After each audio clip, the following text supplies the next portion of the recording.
در تاریخ 22 خرداد ماه 1388 مردم ایران با حضوری گسترده و بی سابقه در تاریخ خاورمیانه در انتخابات ریاست جمهوری رأی به تغییر رئیس جمهور جنگ طلب حکومت اسلامی دادند.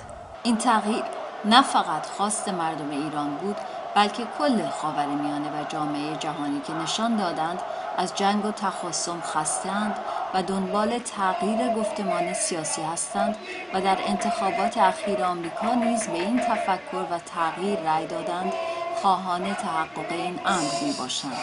امروز رژیمی که گفتگو با دنیای بیرون را انکار کرده است، حقوق بشر و دموکراسی را انکار کرده است، کشتار یهودیان را انکار کرده است، رأی مردم خویش را نیز انکار می‌کند.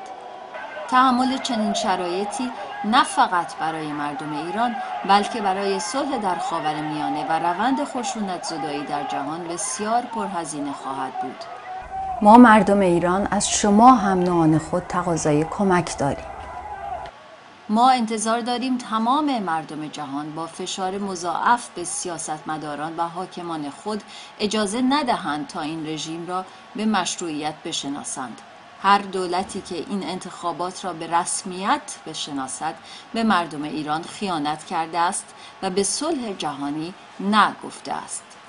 فشار افکار عمومی به عنوان تنها معیار دموکراسی نباید در این دهکده جهانی هم نوعان خود در ایران را تنها بگذارد.